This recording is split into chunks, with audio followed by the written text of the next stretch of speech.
Film making मेरे लिए भी एक इबादत ही है। हर फूल अपने अंदर खूबसूरती रखता है, इसी तरह से हर कहानी की अपनी खूबसूरती है। कोई भी हमारी कहानी उठा के देखते हो, उसका हर विजुअल आप देखोगे तो आपको इबादत ही दिखेगा वो। कहानी का बड़ा होना इस बात पर मुनहसर नहीं है कि वो कितनी खूबसूरत नजर आती है, हाँ। बल्कि इस पर है कि वो कितनी अपने अंदर सच्चाई रखती है। पर्पस ऑब्जेक्टिव चेंज हो जाता है ना जब हम नीयत की बात करते हैं।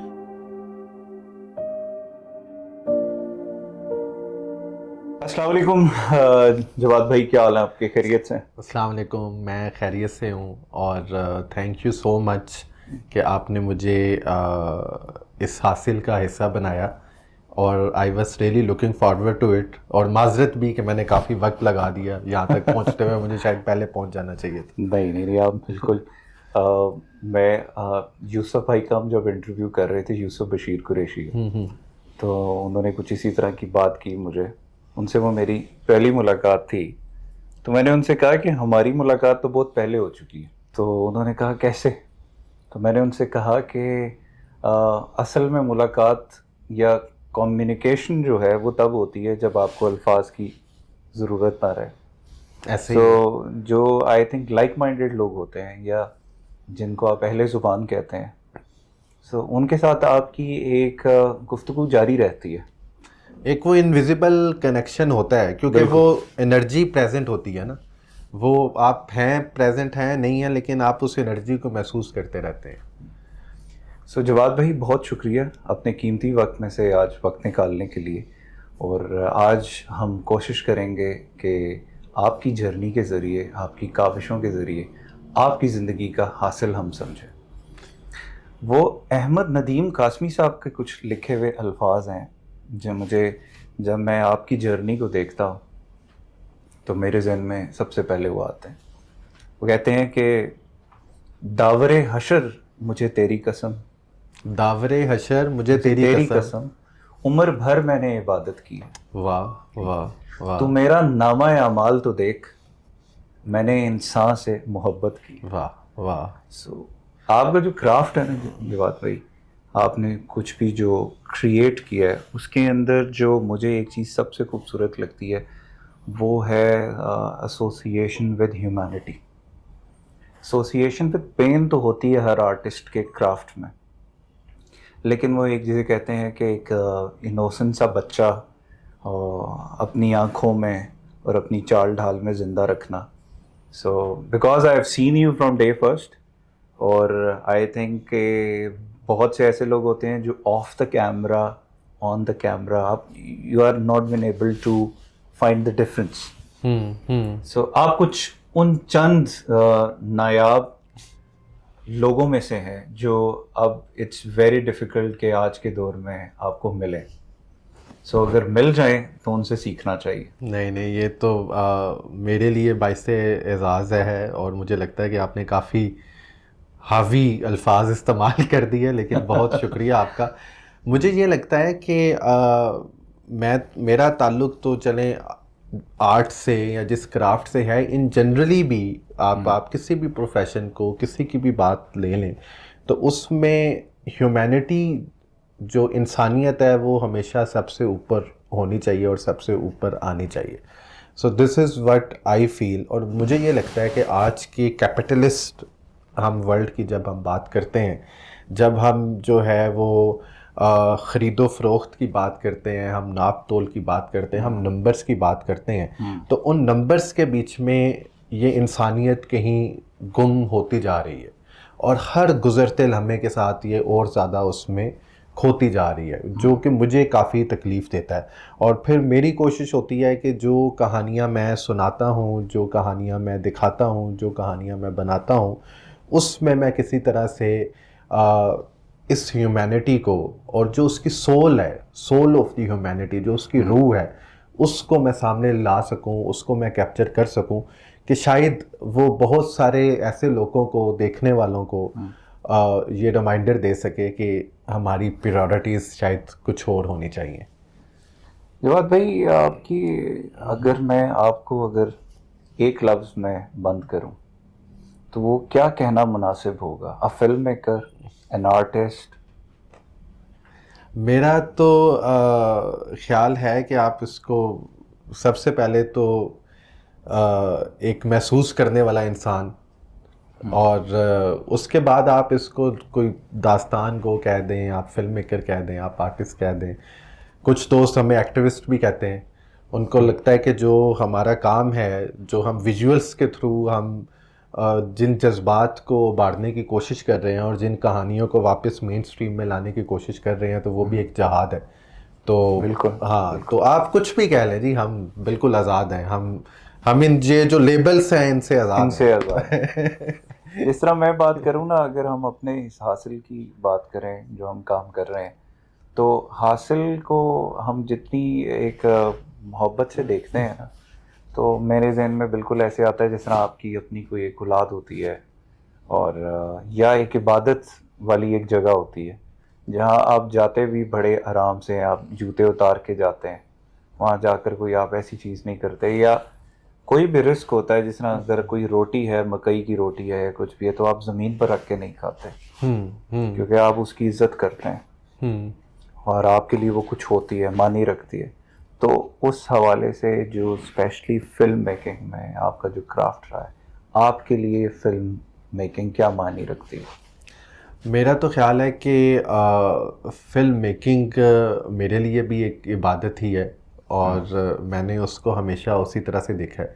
क्योंकि जब आपकी नीयत साफ़ है और उसके अंदर एक सच्चाई है, एक ईमानदारी है, और उस ईमानदारी के साथ आप जो भी काम करेंगे तो वो खुद इबादत बन जाएगा। क्योंकि वो कहते हैं ना कि वो फिर सबसे पहले जो आपके अमाल हैं उनका भी दारोमदार नीयतों के ऊपर है। बिल्कुल तो सही। बस वो जो एक साफ नीयत के साथ लेके चलना। और मैं हमेशा से अपना जो मेरा काम है और जो मेरे साथ लोग जुड़े हुए हैं और जो काम भी करते हैं, उनको भी इस बात का अंदाज़ा है कि कोई भी, हम चाहे विजुअल बना रहे हैं, चाहे हम कहानी सुना रहे हैं, चाहे किसी जुमले को रिकॉर्ड कर रहे हैं, चाहे हम कोई भी जानदार चीज़ हमारे फ्रेम के अंदर जिसको हम फिल्म करने की कोशिश कर रहे हैं, तो हमारी कोशिश होती है उसको जितनी ईमानदारी के साथ किया जाए और उसका हक अदा किया जाए। तो इसी वजह से अगर आप कोई भी हमारी कहानी उठा के देखते हो, चाहे वो इंडस ब्लूज़ है, चाहे वो नतारी है, अभी जैसे ये मुकलानी है, और आप उसका हर विजुअल आप देखोगे तो आपको इबादत ही दिखेगा वो। क्योंकि उसके पीछे वो एफर्ट इन्वॉल्व है, उसके पीछे वो जो एक साफ नियति की मैं बात कर रहा हूँ, जो ऑनेस्टी की मैं बात कर रहा हूँ, वो वहाँ पे शामिल है। और अगर वो शामिल नहीं होगी तो वो दिखता नहीं है। मैं इसको इस तरह से कंक्लूड करूँगा कि अक्सर चूँकि मेरे यूनिवर्सिटीज़ के अंदर सेशंस होते रहते हैं, स्टूडेंट्स के साथ, यूथ के साथ मेरा काफ़ी इंटरेक्शन रहता है, तो मैं एक बात करता हूँ कि एज एन आर्टिस्ट आप एक्सप्रेस करते हैं, आपके एक्सप्रेशन का कोई मीडियम है, ठीक है। आप राइटर हैं, आप लिख के एक्सप्रेस करेंगे। आप पेंटर हैं, आप पेंटिंग करेंगे, एक्सप्रेस करेंगे। आप फिल्म मेकर हैं तो आप विजुअल को फिल्म करेंगे, आप एक्सप्रेस करेंगे। आप साउंड डिज़ाइनर है, आप म्यूजिशियन हैं तो आप एक ट्रैक बनाएंगे, एक साउंड डिज़ाइन करेंगे तो आप उसको एक्सप्रेस करेंगे।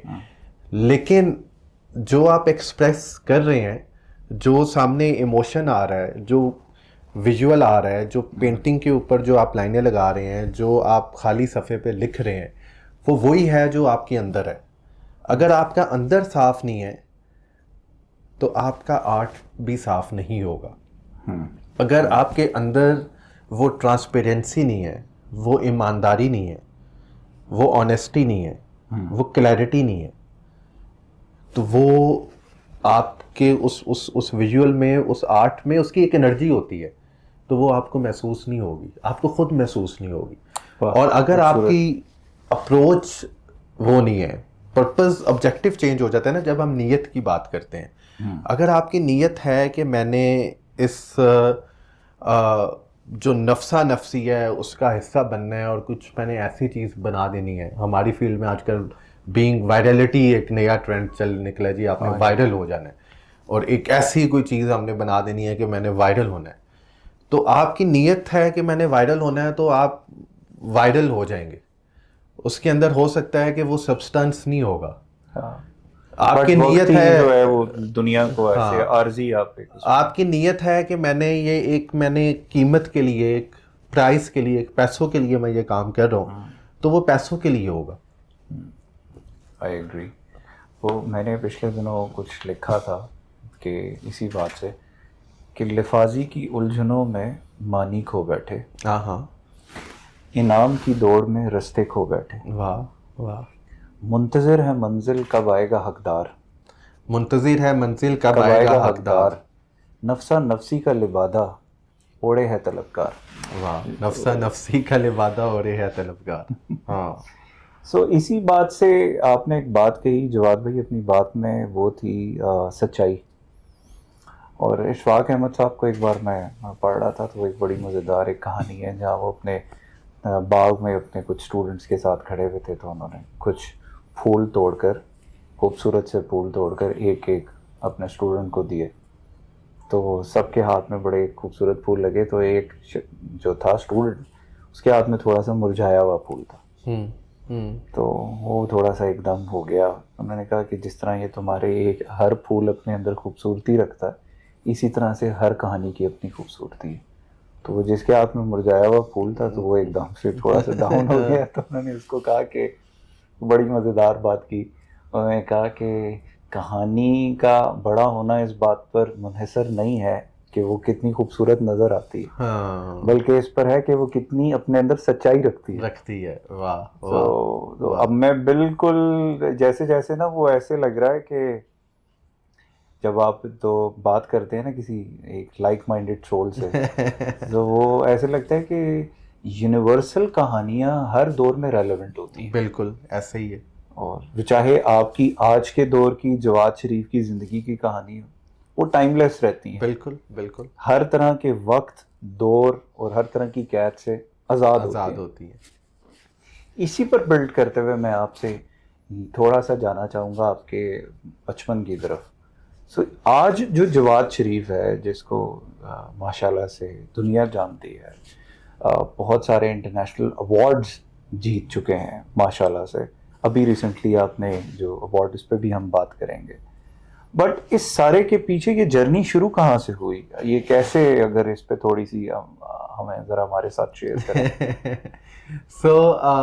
मुझे ये लगता है कि मैं हमेशा से एक हसास बच्चा था।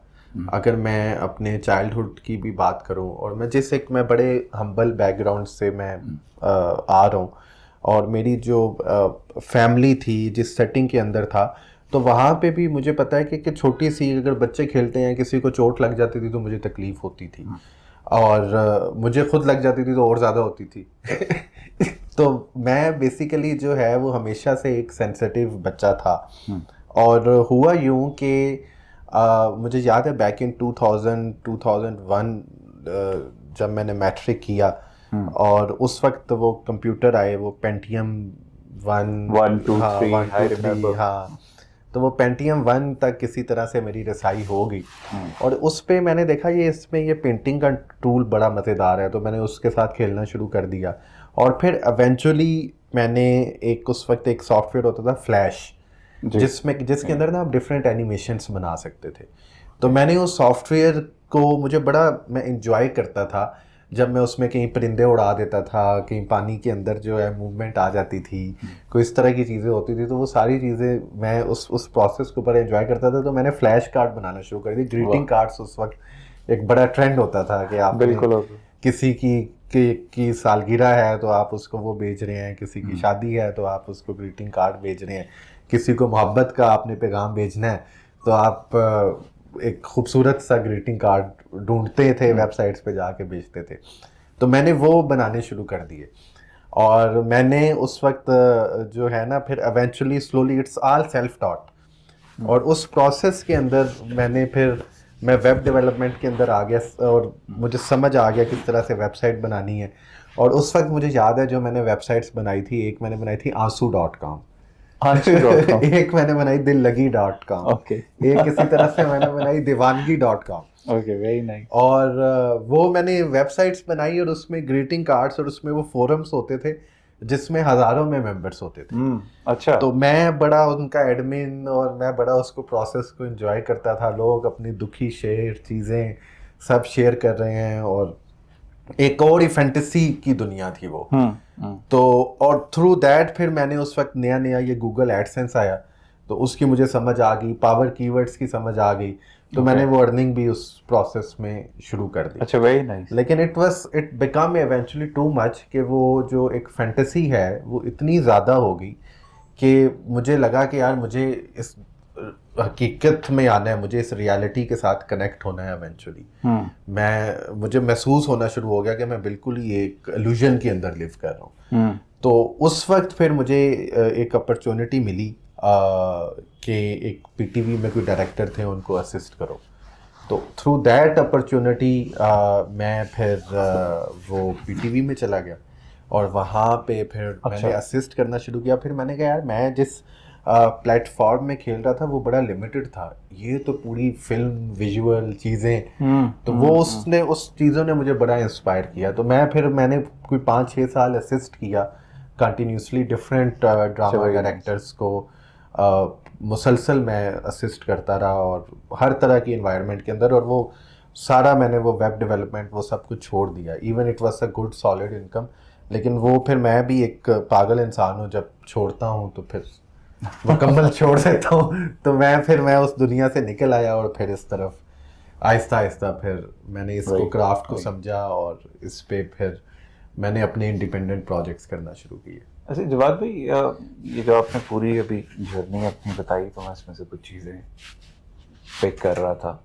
तो वो एक जगजीत सिंह साहब की गज़ल है ना कि वो प्यार का पहला खत लिखने में वक्त तो लगता है। तो आके कहते हैं कि जिस्म की बात नहीं थी, उनके दिल तक जाना था। तो ये जो प्रोसेस है, जो हांडी पक के बनती है, अपना टाइम लेकर बनती है, ये आज के दौर में आपको लगता है कि इसका फुकदान है इन द इंडस्ट्री?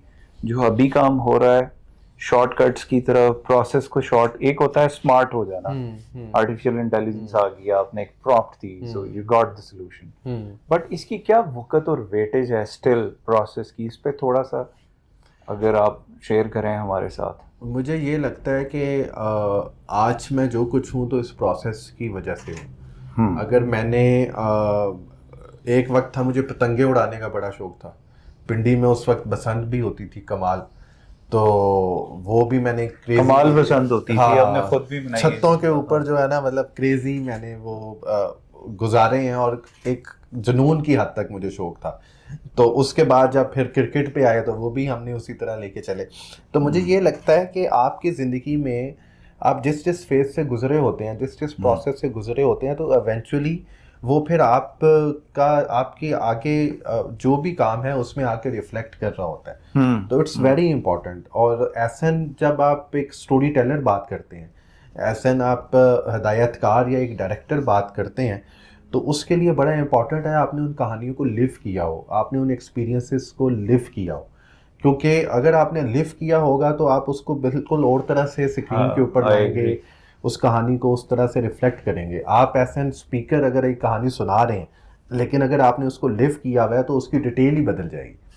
तो ये बड़ा इम्पॉर्टेंट है कि उस प्रोसेस से गुजरा जाए। सेम गोज़ फॉर अगर हम उसके क्राफ्ट को सीखने की या एक टेक्निकल प्रोसेस की हम बात करते हैं, तो वो प्रैक्टिस रिक्वायर्ड है। उसमें जितना आप वक्त लगाएंगे, जो चीज़ें आप एक्सपेरिमेंटेशन करेंगे, तो वो हमेशा आप हर गलती से, हर फेलियर से आप सीखते जाएंगे। मैंने जो पहली फिल्म बनाई थी तो वो मुकलानी जैसी खूबसूरत नहीं थी, लेकिन वो उस वक्त उस कैपेसिटी, उन रिसोर्सेज के अंदर शायद मैंने एक अच्छी कोशिश की थी। अगर मैं आज मुझे कहेगा कि अपना काम दिखाओ तो शायद मैं ना दिखाऊं। तो वो एक जर्नी, एक प्रोसेस का हिस्सा है और उससे गुजरना चाहिए। और आपके सवाल पे अगर मैं वापस आऊँ तो मुझे ये बड़ा एक वाकई स्ट्रांगली फील होता है कि एक जल्दी है सब कुछ हासिल कर लेने की, सब कुछ पा लेने की, और कोई हम उस प्रोसेस से गुजरने के लिए हम तैयार नहीं है, हमारे पास वो वक्त नहीं है। और फिर ये जो सोशल मीडिया, ये जो कंटेंट की बम्बारमेंट है और एक फास्ट सब कुछ वो चल रहा है, तो उसमें वो आपको स्पेस भी नहीं मिल रहा कि आप रिफ्लेक्ट कर सकें, आप उस कैथारसिस के अंदर जा सकें कि आप हैं क्या, आप हैं कौन, आप कर क्या रही हैं। मुझे तो समझ ही नहीं आता कि वो इतनी जल्दी चीज़ें गुजर जाती हैं कि आप उसको एब्जॉर्ब भी नहीं कर पाते कि वो है क्या। जब तक आप उसको एब्जॉर्ब नहीं करेंगे तो आप उसको रिफ्लेक्ट किस तरह से करेंगे। तो ये काफ़ी मुझे फुकदान नज़र आता है और दिस इज़ सो अनफॉर्चुनेट। और फिर मुझे याद है कि मैं तो फिर अभी का मैं इस जनरेशन का, मैं मिलेनियंस में कहीं ना कहीं मैं आ रहा हूँ, 80s का हूँ। लेकिन अभी भी मैं लोगों से मिलता हूँ स्टूडियोज़ के अंदर जो कहते हैं कि हमें 30 साल हो गए हम सीख रहे हैं, उनको अभी तक ब्रेक थ्रू नहीं मिला। हमें 40 साल हो गए इस काम को करते हुए, हमें अभी तक हम उसको, वो एक समुंदर है, हम उस तक पहुँच नहीं पाए। और फिर दूसरा ये कि जो गोल्स हैं, जो ऑब्जेक्टिव्स हैं, वो भी बड़े हम्बल हैं उनके। वो कहते हैं हम ये काम इस वजह से कर रहे हैं कि हमें इससे मोहब्बत है, हमें लुत्फ़ आता है इसको करने में। हम अगर लिख रहे हैं, हम पेंट कर रहे हैं, हम सिनेमेटोग्राफी कर रहे हैं, हम एडिटिंग कर रहे हैं कि हमें इससे मोहब्बत है। लेकिन अब जो है ना, अब सारा अगर आप उसको कंक्लूड करें तो वो उस पर आ जाता है कि व्यूज़ किस तरह आएंगे और वायरल किस तरह से होंगे। आई एग्री, ऑब्जेक्टिव ही चेंज हो गया वो। अच्छा, तो जवाद भाई ये जो आपने अभी बात की है, इसके अंदर बहुत से लोग जब अपने पैशन की तरफ जाते हैं तो उनसे उनका जो कोर कमर्शियल साइड है, या आप कह लें कि जो किचन है, लोग दुनिया में इसको डिफरेंटली ट्रीट करते हैं। ऐसा क्यों नहीं हो पाता कि जो आपका पैशन है वही आपका बिजनेस, आपका वही जरिया आमदनी बन जाए? आपको क्या लगता है कि क्या है, क्यों, why people take it differently? मुझे ये लगता है कि सबसे बड़ा चैलेंज ये है कि हम जिस दुनिया में और स्पेसिफिकली जिस इकोनॉमी के अंदर हम लिव कर रहे हैं, जिस सिस्टम के अंदर हम लिव कर रहे हैं, वो जो एक कैपिटलिस्ट सिस्टम है, वो शायद इस चीज़ को उस तरह से इनकरेज नहीं करता, वो सपोर्ट नहीं करता। वो चलता है नंबर्स के ऊपर, वो चलता है जो आपके एक बिल्कुल जो ऑब्जेक्टिव गोल्स KPIs उन चीज़ों को लेके चल रहा है। उसके अंदर समहाउ जो पैशन है शायद वो उस तरह से वो आता नहीं है। स्पेसिफिकली जब हम आर्टिस्टिक पैशंस की हम बात करते हैं तो उसमें वो स्पेस वो मिलता नहीं है। दूसरा एक इसके लिए ना एक बड़ी रियाजत चाहिए होती है, एक बड़ा वक्त चाहिए होता है कि अगर आपने अपने पैशन में, अपने स्किल में, अपने क्राफ्ट में एक हद तक जाना है तो उसके लिए आपको काफ़ी सालों चाहिए हैं, आपको काफ़ी कुर्बानी देनी पड़ती है। वो फाइनेंशियल भी है, वो बेसिकली आपकी वक्त की भी है, वो फैमिली की भी है, तो उसमें काफ़ी कुछ इन्वॉल्व है। तो समहाउ हमारी इन्वायरमेंट, हमारा सिस्टम, हमारे साथ जो स्टिंग्स अटैच्ड हैं, वो हमें उस तरह से मुझे लगता है कि शायद वो स्पेस दे नहीं रहे होते। नहीं दे रहे। और वही बात है कि अगर मैं बात करता हूँ एज एन आर्टिस्ट, तो अगर और पाकिस्तान के कॉन्टेक्स्ट में बात करता हूँ तो मेरा जो पैशन है, मैं अभी एक इतनी आलमी सतह के ऊपर जिन कहानियों को एक्नॉलेज किया जाता है, जिनको अप्रिशिएट किया जाता है, लेकिन मैं अगर पाकिस्तान में मैं देखता हूँ तो उनकी कोई उस तरह से वो एक्नॉलेजमेंट नहीं है। और अगर जो एक्नॉलेजमेंट है भी है तो उसके अंदर आप उसको मोनेटाइज नहीं कर सकते, कोई फाइनेंशियल आउटकम उसमें से नहीं है। तो आप फिर उस किस तरह से उस पैशन को आप अपना वो अपना रोज़गार भी बनाएंगे। तो एक बड़ा एक चैलेंजिंग ये काम है। और बहुत खुशकिस्मत लोग होते हैं इवेंचुअली जिनका पैशन उनका रोज़गार, उनका प्रोफेशन भी बन जाता है। मैं एक और अहम सवाल है जिसकी तरफ मैं जाऊंगा, बट उससे पहले मैं ये ज़रूर जानना चाहूँगा कि आपके कौन उस्ताद रहे, वो आर योर मेंटोर्स, जिन्होंने आपको कोई इंस्पिरेशन दी? और उस्ताद भी तीन तरह के होते हैं मेरे अंदाजे में। एक वो जो आपकी वेरी अर्ली एज आपके साथी होते हैं, कोई दोस्त हो सकता है, भाई हो सकता है, बड़ों में से घर के कोई हो सकता है, और एक होता है जो आपको फिर एक जो कन्वर्जेंस में जहाँ से आपकी एक्चुअली प्रोफेशनल जर्नी का आगाज होता है, और एक होता है जो आपको स्पिरिचुअल कन्वर्जेंस भी सिखाता है। बिल्कुल। ये तीन तरह के जो उस्ताद हैं, बिल्कुल, कभी कभी एक शख्स में भी होते हैं। हाँ नहीं नहीं बिल्कुल इस तरह से होते हैं। अगर मैं देखूं तो मुझे लगता है कि मेरी ज़िंदगी में शायद 3 से ज़्यादा ही उस्ताद रहे हैं या उस्तादज़ा रहे हैं, और उनको डेफिनेटली क्रेडिट जाता है। एक तो मुझे ये लगता है मेरी ज़िंदगी में मेरी नानी का बड़ा अहम रोल रहा है, तो मैं उनको एक उस्ताद का दर्जा ही दूंगा कि जिस तरह से उन्होंने मेरी परवरिश की, और मुझे जो आपकी नानी माँ? जी जी जी।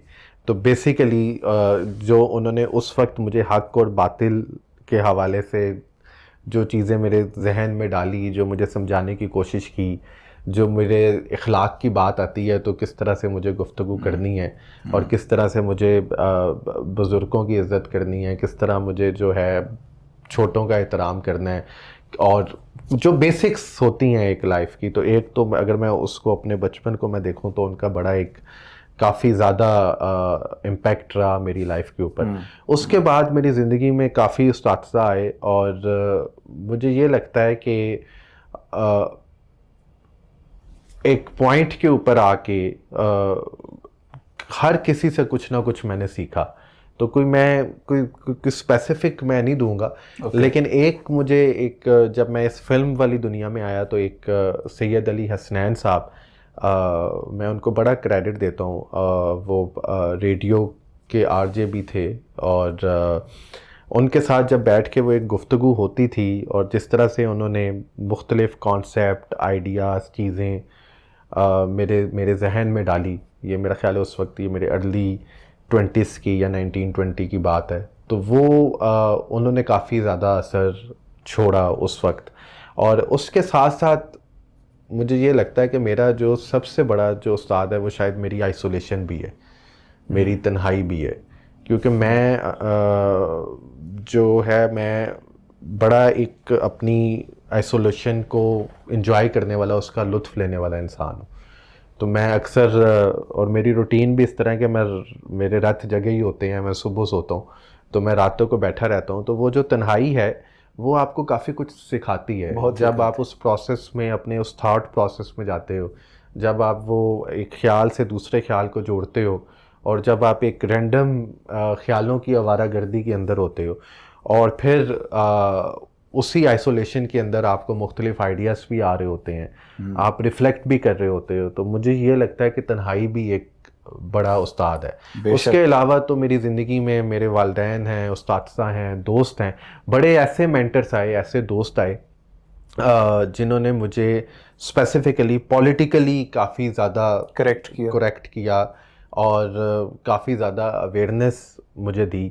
और ये जो लेफ़्ट और राइट की पॉलिटिक्स और ये सब कुछ है, क्योंकि ये मेरी शायद उस तरह से उतनी अवेयरनेस नहीं थी। मैं जिस आर्टिस्ट यूजुअली इस साइड के ऊपर ज़रा, और मैं थोड़ा सा वो भी था कि मैं बड़ा फोकस था, अभी मैं तो बस अपने आर्ट पे फोकस्ड हूँ। लेकिन उन्होंने मुझे बताया कि आर्ट इज़ पॉलिटिकल, और अब मैं आगे ये सिखा रहा होता हूँ या मैं समझा रहा होता हूँ जब मेरे पास आते हैं स्टूडेंट्स के, नहीं हम तो बड़े ए पॉलिटिकल हैं। तो ए पॉलिटिकल तो फिर कुछ नहीं होता क्योंकि आपका आर्ट होता ही पॉलिटिकल स्टेटमेंट है। अगर हम अभी बैठ के ये गुफ्तगू कर रहे हैं तो ये भी इवेंचुअली एक आइडियोलॉजी है, एक पॉलिटिकल स्टेटमेंट हम इसमें दे रहे हैं। तो बस ये इस तरह का ये प्रोसेस है कि आप बस यूनिवर्स से आपको मुख्तलिफ चीज़ें मिल रही होती हैं, और आप सीख रहे होते हैं, आप ले रहे होते हैं, आप उनको एब्जॉर्ब कर रहे होते हैं। लेकिन फिर एक वक्त ऐसा आ जाता है, और आज का दौर और वक्त मुझे ऐसा लगता है कि आप इतनी इंफॉर्मेशन की, इतनी चीज़ों की बम्बारमेंट है कि आपको अपनी एनर्जी को प्रोटेक्ट करना पड़ता है। You have to protect your aura, कि आपने कौन सी एनर्जी को रिसीव करना है और किसको नहीं रिसीव करना, कंज्यूम सही जगह पर। हाँ, आई एग्री। तो आपने बड़ी खूबसूरत बात की। वो कहते हैं कि सच्चा मुर्शिद झूठे पीर से भी सीखता है। तो आपकी सीखनेस में कितनी सच्चाई है, ये अपने अंदर एक कमाल रखती है बात। हाँ नहीं ऐसे ही है, ऐसे ही है। सो मैं आपकी जो बेसिकली फिल्म मेकिंग की जर्नी है, और जो मैंने थोड़ा बहुत आपका वीडियो डॉक्यूमेंट को देखा है और जो समझा हूँ, आपकी नज़र स्टोरी टेलिंग पे, कल्चर पे और फोक कहानियों के ऊपर, हालांकि हम अमूमन जब कल्चर की बात करते हैं तो हमारे जहन में सीधा सीधा जो हम पढ़कर अपनी किताबों में बड़े हुए हैं वो जहन में आता है। लेकिन आप जो साइड कल्चर की दिखाते हैं, this a very deep dive into that journey, और वो अमूमन आपको स्क्रीन्स पर नजर नहीं आती जिस अंदाजे बयां से आप उसको प्रेजेंट करते हैं या दिखाते हैं। तो इसकी क्या नजर रही है, आपने इसको किस नजर से परखा है और रखा है अपने लिए, and how it works for you? मुझे ये लगता है कि जो विजडम है ना वो सिर्फ आपको टेक्स्ट बुक से नहीं मिलता। ठीक है। और जो हमारा ओरल हिस्ट्री है या ओरल विजडम है उसको समहाउ हमने कहीं खो दिया है। This is what I feel. और जो मेरा जितना भी काम है उसके अंदर एक जो कोर थीम है ना, वो कोर थीम उसका यही है कि जो उसके अंदर एक लॉस की बात है, एक ग्रीफ की बात है, उसमें जो है ना वो फोक लॉस है, उसमें कल्चरल लॉस है। वो जो कल्चरल और फोक लॉस की बात हम करते हैं, वो जो फोक लोर है जो ख़त्म होती जा रही है उसकी बात करते हैं। मैं ऐसे ऐसे लोगों के साथ खुशकिस्मती से मुझे मौका मिला कि मैंने ट्रैवल बहुत किया, पाकिस्तान में भी बाहर भी, और ऐसे ऐसी जगहों पे जहाँ पे कोई दरसगाह कोई स्कूल कुछ एग्जिस्ट नहीं करता, लेकिन वहाँ पे बैठे हुए एक शख्स से मैंने वो चीज़ें सीखी जो मुझे इस शहर में बैठे हुए शख्स जो है वो नहीं सिखा सका। उसके पास जो विजडम था बिना किसी स्कूल में गए हुए, वो विजडम मुझे ना किताबों में मिला, ना मुझे जो है वो इन शहर की जो दरसगाहें हैं उनमें मिला। तो वो उस चीज़ ने मुझे बहुत ज़्यादा अट्रैक्ट किया और उसने बहुत गहरा असर छोड़ा, क्योंकि सबसे पहले तो हमें अपने ये जो प्री नोशंस हैं इनको ख़त्म करना है। जो हमने डेफिनेशंस बनाई हुई हैं कि कौन जाहिल है और कौन पढ़ा लिखा है। हमारे यहाँ तो जो है हम तो आई फील कि वी आर इलिटरेट। हम लिटरेसी को की डेफिनेशन क्या है? अगर लिटरेसी की डेफिनेशन है कि आपने A level O level matric F A B A कर लिया, तो this is not the definition of the literacy unfortunately. हमारे यहाँ तो अनफॉर्चुनेटली मुझे तो वो PhDs भी इलिटरेट मिलते हैं, वो डॉक्टर भी लगा हुआ होता है साथ, लेकिन वो जो बेसिक जो उनके जो थॉट है जो आइडियाज़ हैं वो इनकरेक्ट हैं। और क्योंकि अगर आपकी क्रिटिकल थिंकिंग इन्वॉल्व नहीं है तो सब कुछ माइनस हो जाता है। और उसके साथ आपको ऐसे लोग मिलते हैं जिसके हुलिये से आपको नहीं लगेगा कि यार ये कोई पैंट कोट पहना हुआ है, कोई बड़ा इसने अंग्रेज़ी लिबास पहना हुआ है, सूटेड बूटेड बैठा है। वो बिल्कुल आम सादा सा इंसान है, लेकिन उसके पास जो ख़जाना है, जो विजडम का ख़जाना है, जो उसके पास जो वो जो जो जो तालीम है, जो मोती हैं उसके पास, वो शायद आपको और कहीं नहीं मिलते। और इसी तरह जब हम बात करते हैं अपने सूफियास की, हम बात करते हैं अपने जो फोक हमारे पोइट्स हैं, जो सूफ़ी शोरा हैं, उनकी बात करते हैं, तो वो तो एक बिल्कुल और तरह की एक ऐसी वो किताब है कि जिसको आप खोलें तो आप फिर उसके अंदर डूबते जाते हैं। वो एक ऐसा समुंदर है कि आप उसको जितना उसके अंदर डूबेंगे तो आप और उसमें डूबते ही जाएंगे। और हर दफ़ा मैं जब अभी भी मुझे लगता है कि मैं इतना कुछ पढ़ने वाला है, इतना कुछ समझने वाला है, इतना कुछ एब्जॉर्व करने वाला है, इतने लोगों से मिलना है, इतने लोगों का किया हुआ काम जो है उसको वो देखना है, और एक जुमले में एक मिसरे के अंदर एक बात के अंदर ऐसी ऐसी कहानियाँ पोशीदा हैं, ऐसा ऐसा विजडम पोशीदा है जो कि जिससे हम महरूम हैं। और हम इतनी ज़रखेज़ धरती हैं, और उसको होते हुए भी हम अगर इन चीज़ों से महरूम हैं, और हमारा सिस्टम भी समहाउ वो डिस्कनेक्ट क्रिएट कर रहा है, जहाँ पे हम अपनी आइडेंटिटी अपने कल्चर से डिस्कनेक्ट हो के एक उसी ग्लोबलाइजेशन का हम हिस्सा बनते जा रहे हैं। एक हमने ओनरशिप उसकी खो दी है। तो वो वही बात है कि वो बस एक नुक्ते विच गल मुकदी है। तो ये मुझे महसूस होता है, और ये मेरी फिर कोशिश ही ये होती है कि उन कहानियों को मैं लेके आऊँ। मैं आपकी इसी बात से जारी रखूँगा। तो वो एक है ना अहमद नदीम कासमी साहब का के बड़े मशहूर अल्फाज हैं कि कौन कहता है कि मौत आई तो मर जाऊँगा मैं तो दरिया हूँ समुंदर में उतर जाऊँगा। सो पाकिस्तान में बड़े बड़े इंस्टीट्यूशंस हैं, लोग हैं, और वो कहते हैं ना कि वो जो सच्चा पीर या वली होता है वो कभी भी अपने आप को उस तरह से शायद जाहिर नहीं करता, या अपनी खुद से वज़ेराए नहीं नज़र आती है, खामोश होता है।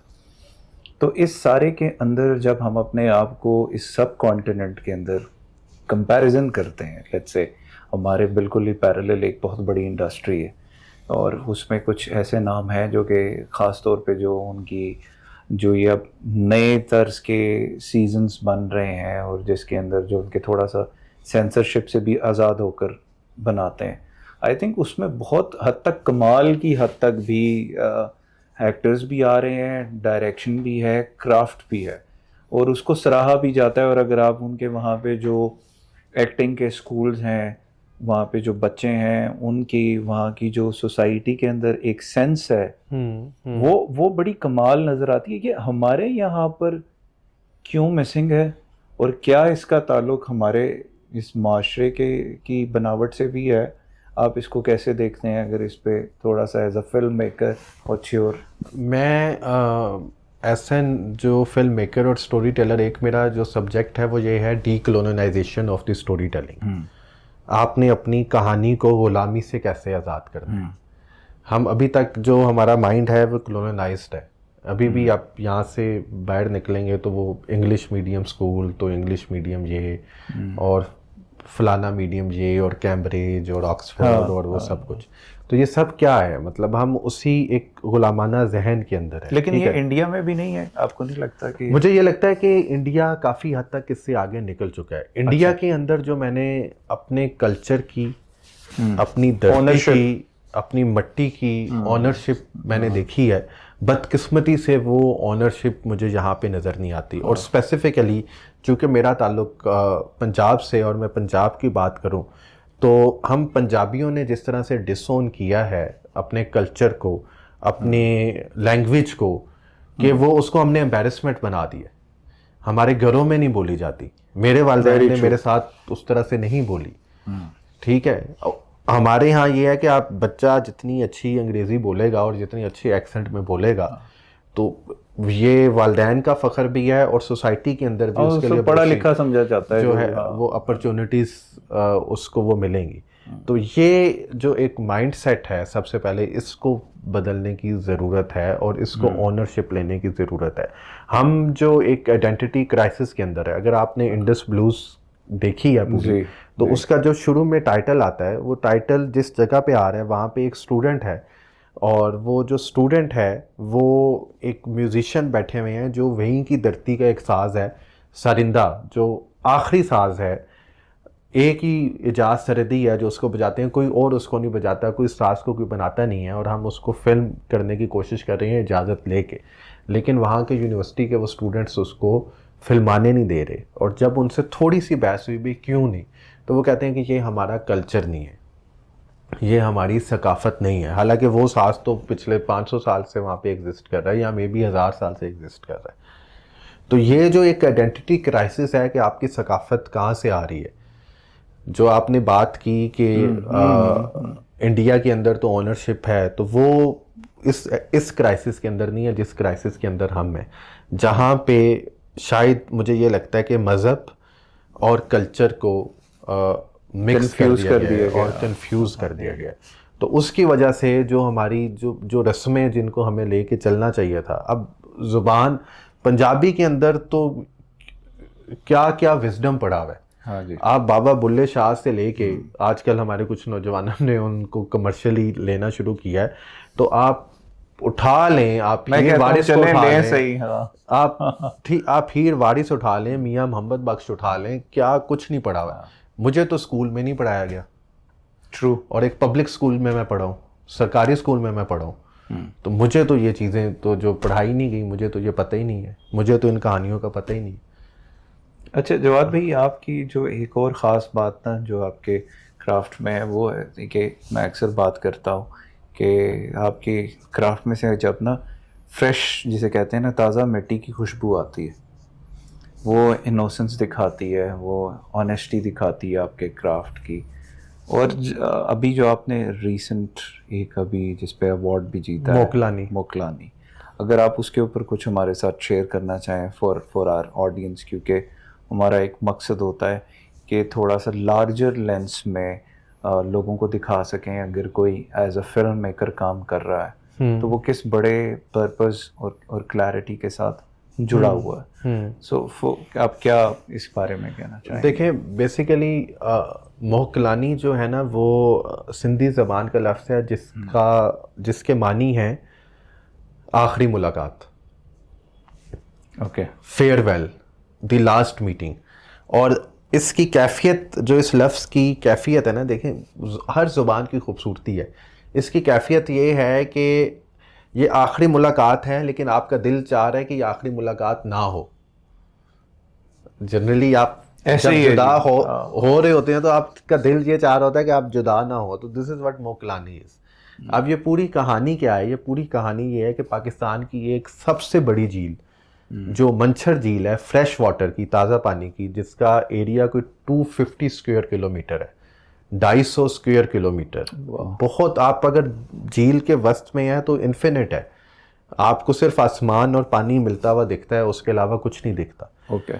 तो उस झील का जो एक पूरा जो इकोसिस्टम और उसका पानी है उसको आलूदा कर दिया गया, और उसमें देर आर मल्टीपल रीज़न। लेकिन उसमें जो, अगर हम नेचुरल डिज़ास्टर्स की हम बात करते हैं, क्लाइमेट चेंज की हम बात करते हैं, उससे ज़्यादा वो मैन मेड डिज़ास्टर है, वो इंसानों का क्रिएट किया हुआ डिज़ास्टर है कि आपने एक कैनाल डाल दी जिसमें ड्रेनेज, इंडस्ट्रियल, केमिकल वेस्टेज है, वो उसके अंदर चला गया, उसकी पूरी स्पीशीज़, पूरा उसका जो इकोसिस्टम था, जो उस पानी के अंदर जो परिंदे आते थे, जो मछलियाँ थी, जो वेजिटेबल्स थी, सब कुछ ख़त्म हो गया। और ये जो लोग हैं मोहानास, जिस कम्युनिटी की ये कहानी है, ये पानी के ऊपर ही रहते हैं, ये कश्ती के घरों में रहते हैं, और पिछले सैकड़ों सालों से ये कश्ती के घरों में रहते हैं, पानी के बाहर इनका कोई काम नहीं है। So they are so much aligned and integrated with the nature. वो उस नेचुरल जो उनका वे ऑफ लाइफ है, वो इतने ज़्यादा उसके साथ जुड़े हुए हैं कि वो बाहर की दुनिया से वो डिसकनेक्टेड है, and they are happy within it. They used to be. अब तो खैर, चूँकि अब तो सिचुएशन ये है कि वो पानी में रहते हैं लेकिन उस पानी को इस्तेमाल नहीं कर सकते, उस पानी को पी नहीं सकते। अब झील से बाहर उन्हें कितने किलोमीटर का फासला तय करना पड़ता है कि वो पानी ख़रीद के लाते हैं पानी पीने के लिए। आप पानी के अंदर होते हुए आप प्यासे हैं। ये कहानी है और ये सिचुएशन है। और उनका जो ताल्लुक है परिंदों के साथ, एक जैसे पेलिकन वो पालते हैं। Pelican is a very huge bird, मतलब ये यहाँ पे आप हैं तो इस छत जितना, वो इतना बड़ा, उसको आप अगर लाइव देखते हैं तो उसकी प्रेजेंस और एनर्जी और होती है। और वो परिंदा उनके साथ इस तरह रहता है जैसे घर का फर्द है, वो बच्चों के साथ खेलता है, वो इट्स लाइक अ पेट। वो सैकड़ों मील वो उड़ के जाएगा, वापस जब आएगा तो उसी कश्ती पे आके बैठेगा। वो जो 50 कश्ती है उसको पता है मेरी बोट ये है, मैंने इसी पे आना है, यही मेरा घर है। How intelligent this bird is. And just imagine connection of human and nature, कितना स्ट्रॉन्ग ये कनेक्शन है। अब वो पूरा कल्चर वैनिश हो रहा है, पूरा जो सकाफत है वो ख़त्म हो रही है, and no one cares. Jawad भाई, इसको अगर हम, आपने जो बात की, इसी को मैं अगर बड़े पैमाने पे रिफ्लेक्ट करूं, तो जिस तरह से अब ये जंगलात ख़त्म हो रहे हैं, ये टिम्बर माफिया की कहानियां सुनने में आती हैं, ग्लेशियर्स पिघल रहे हैं, तो I have seen a shift. मतलब एक दौर था जब जंगल घने थे, पहाड़ों पे बर्फ़ ज़्यादा थी, तो आपको शायरी में, लोगों के स्टाइल ऑफ कॉन्वर्सेशन में, शख्सियात में भी ज़्यादा वज़न नज़र आता था। ये आपके नयरा नूर, नूर जहाँ और नुसरत फ़तेह अली ख़ान साहब ये थे। अब जैसे जैसे आपकी वो चीज़ें ख़त्म हो रही हैं, तो वो जो आपने बात की कि जो उसका कनेक्शन है नेचर का, वो भी मुझे लगता है कि अब understanding of the nature, writing का क्राफ्ट, क्या आपको लगता है कि वो भी गिर रहा है? और कोई है इसके ऊपर कोई बात करने वाला? आपने एक बड़ा पैगाम भी दिया है इसके ज़रिए, जो अभी हमारा एक, आई थिंक हमारे जो नेशनल प्लान है उसका भी वन ऑफ दी की फोकस है आने वाले टाइम में क्लाइमेट एक्शन पे। बिल्कुल। अगर हम इसकी ये बात करें, देखें आप जिस माहौल के अंदर बसते हैं, जहाँ पे रहते हैं, वहाँ का जो आर्टिस्ट है, और आर्टिस्ट सेंसिटिव होता है, वो हर चीज़ को जो है वो मल्टीप्लाई करके फील करता है, वो एक्सट्रीम लेवल तक फील करता है, और वो बहुत सी ऐसी चीज़ों को फील करता है जो आम लोग शायद उसको इग्नोर कर देते हैं। तो अब वो सारी चीज़ें आप पे असर कर रही है ना, आपकी अगर हवा आलूदा हो रही है, लाहौर के अंदर आप हैं, एक हमारी कहानी है द कलर ऑफ स्मोक हमने बनाई उसी लाहौर की। अब मुझे बताएं कि आपकी शायरी के अंदर, आपकी गुफ्तगू के अंदर, आपके आर्ट के अंदर जहाँ पे आता था कि हवा का एक झोंका आया और आपका अब क्या होगा, दिल ले उड़ा, हाँ, ठीक है ना, तो आप क्या वो स्मोक का एक झोंका आया। तो ये जो सारे जितने सिंबलिज्म हम बात करते हैं, वो सारे सिंबल्स कहीं ना कहीं पे वो उसको अफेक्ट तो कर रहे होते हैं, और डेफिनेटली वो फिर उस चीज़ के अंदर वो गिरेगा। दूसरा मुझे ये लगता है कि समहाउ जो हमारी डिजिटल और टेक्नोलॉजी की दुनिया है और अब एआई की ये दुनिया है, इसने हमें ना अपने नेचर के साथ बहुत ज़्यादा डिस्कनेक्ट कर दिया है। वो डिस्कनेक्शन की वजह से वैसे ही हमारी तख्लीक का म्यार गिरता जा रहा है। अब हमारी तख्लीक, अब मैं अगर अपनी फेसबुक, इंस्टा वॉल या कुछ भी लिंक्डइन खोलता हूँ तो मुझे एक ही तरह की लिखी हुई एआई मशीन जनरेटेड वो टेक्स्ट और वो पोस्ट और वो सब कुछ मुझे नजर आ रहा होता है, ठीक है। तो क्योंकि ये वो तो मेनली प्रॉम्प्ट से कॉपी पेस्ट होता अभी है। हम गुफ्तगू कर रहे हैं, मतलब उसमें तो हम शायरी, अल्फाज इस्तेमाल, हम उसका कितना लुत्फ लेते हैं ना, हाँ जी, ठीक है। अब जब उसमें से सोल निकल जाए तो वो सारा लुत्फ तो फिर कहाँ जाएगा। तो ये अनफॉर्चुनेटली कि वो गिरता जा रहा है ये, और आई होप कि ये ना गिरे और ये कुछ हम कनेक्टेड भी रहें, बैलेंस भी एक रखें, क्योंकि बैलेंस भी रखें। होता ये है कि जो सिविलाइज्ड सोसाइटी हैं उनके अंदर एक बैलेंस है। अभी मैंने प्रोजेक्ट किया म्यूज़ियम रीटबर्ग के साथ स्विट्ज़रलैंड में, ज्यूरिख में। तो उसमें 3 साल मैंने मुसलसल ट्रैवल किया। तो और मैं अक्सर उधर वो ट्रेन्स में जहाँ भी ट्रैवल करता था तो लोगों के पास हाथों में किताबें होती थी, वो स्मार्टफोन से ज़्यादा वो किताबें पढ़ रहे होते थे और बुक्स के ऊपर फोकस थे। आज की दुनिया में, आज की बात कर रहा हूँ। तो ये बात है कि जो एक सिविलाइज्ड जो कौमें हैं, जो तरक्की याफ्ता कौमें हैं, उन्होंने तो अपने बच्चों को अपनी यूथ के अंदर ये रीडिंग हैबिट्स, ये चीज़ें, ये सब कुछ जो है वो डेवलप कर दिया। लेकिन जब ये टेक्नोलॉजीज आती हैं हम जैसी अंडर डेवलपिंग जो सोसाइटीज़ हैं उसके अंदर, वहाँ पे कोई रेगुलरिटी नहीं होती। यहाँ पे हमारा, आप टिकटॉक का कंटेंट देखें, क्या कंटेंट है। मैं तो उसको खोलता हूँ तो एकदम झटके लगना शुरू हो जाते हैं। मैं तो प्रेजेंट, हालांकि मेरी फील्ड में जो मेरे बाकी साथी हैं मुझे बहुत पुश करते हैं कि तुम्हें टिकटॉक पे प्रेजेंट होने चाहिए, तुम्हारे 60 फॉलोअर्स हैं टिकटॉक पे। मैंने कहा यार मैं उसको नहीं एब्जॉर्ब कर सकता। वो आप देखें कंटेंट का लेवल क्या है, और यही कंटेंट इसी टिकटॉक को आप किसी और नेशन के अंदर आप उठा के रखें तो डिफरेंट है। तो वहाँ पे जो है वो बात हो रही है, नेचर की बात हो रही है, वहाँ पे बात हो रही है, एजुकेशन की बात हो रही है। एल्गोरिदम ही फर्क है वहाँ का। आप इवन नेटफ्लिक्स जाके बाहर खोलें तो आपको टॉप 10 जो मूवी डॉक्यूमेंट्री हो हमारे पाकिस्तान से बहुत डिफरेंट होती है। हाँ, पाकिस्तान के अंदर कुछ और, वो पाकिस्तान के अंदर वो जितना वो ग्लैमरस कंटेंट होगा उतना ही वो नंबर 1 के ऊपर वो चल रहा है। This is so unfortunate, this is very unfortunate. अच्छा जवाद भाई, मुझे ये बताएं कि आप अपनी जो काम की मेराज है उसको कैसे देखते हैं? जवाद शरीफ क्या करना चाहता है, क्या कंट्रीब्यूट करना चाहता है, और अब तक की पूरी जर्नी को, और जो आपकी काविशें हैं और आगे जो आपके ख्वाब हैं जिनको आप हकीकत में बदलना चाहेंगे, इन तमाम बातों को अगर एक जगह पर लेकर आए तो वो क्या हासिल है जवाद शरीफ के लिए, जवाद शरीफ का? बड़ा मेरा ख्याल है कि मुश्किल सवाल है। अगर मैं देखूं काम की मिराज, तो मुझे ये लगता है कि एज एन आर्टिस्ट आप हमेशा एक रेस्टलेसनेस के अंदर होते हो, एक बेचैनी के अंदर होते हो। अभी भी जो मेरा काम पब्लिश हुआ है, जिसको सब अप्रिशिएट भी करते हैं, मुझे भी बहुत मैसेजेस मिलते हैं, लेकिन मुझे उसमें अभी भी गलतियाँ नज़र आती हैं, दिख रही होती हैं। और मुझे लगता है कि काम की मिराज यही है कि आप कभी भी परफेक्ट नहीं होते, और आपको उन्हीं चीज़ों को एम्ब्रेस करके चलना होता है, और वो एक स्ट्रगल है, वो चलती रहनी चाहिए। और ये सारा जो लुत्फ़ है, ये लुत्फ़ ही उस कोशिश और उस स्ट्रगल का है, क्योंकि वो कहते हैं कि डेस्टिनेशन तो आ जाएगी लेकिन मज़ा तो उस जर्नी का है ना। बिल्कुल, वो बिल्कुल। लाइफ इज़ अ जर्नी, तो आपने उस जर्नी को लेके चलना है, उसका आपने लुत्फ़ वो लेना है। और बाकी अगर मैं देखूं तो अपने काम को और जिस तरह की मैं कहानियाँ सुनाता हूँ और फिल्में मैं बनाता हूँ, तो मेरी कोशिश ये होती है कि मैं जितना ज़्यादा स्टूडेंट्स के साथ या जो एस्पायरिंग स्टोरी टेलर्स हैं, फिल्म मेकर्स हैं या बाकी शुबों के लोग हैं, उनके साथ मैं इंटरेक्ट करूं। और मेरे अक्सर सेशंस हो रहे होते हैं। अभी इंडस हॉस्पिटल का एक यूथ कॉन्फ्रेंस थी, कोई 400-500 बच्चे थे, तो उनके साथ मेरा एक सेशन हुआ। तो अब वो बच्चे जो है वो 14 से 18-20 साल की ये उम्र ये एज ग्रुप था।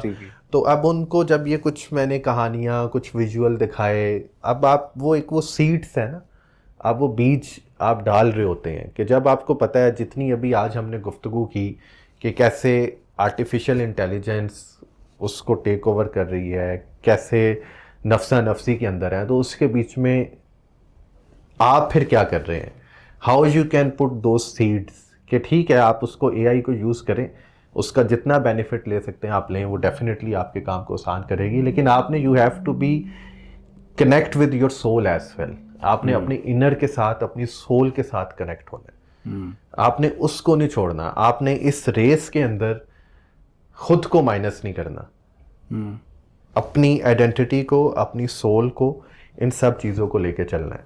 तो मेरा ये कुछ इनिशिएटिव्स हैं। एक मेरा फिल्म विरसा के नाम से एक इनिशिएटिव है जहाँ पे हम मुख्तलिफ प्रोजेक्ट्स और ट्रेनिंग्स स्टोरी टेलर्स के साथ हम कर रहे होते हैं।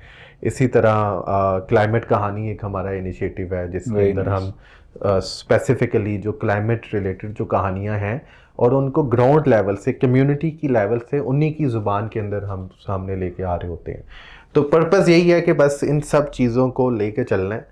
और एक वो बड़ी खूबसूरत बात है, मैं उसी पे कंक्लूड करूँगा, जो अभी मोकलानी का जो ट्रेलर है, तो उसमें एक वो खातून है, उनके हाथ में पोपट तितली है, और वो तितली जो है वो लाइफलेस है।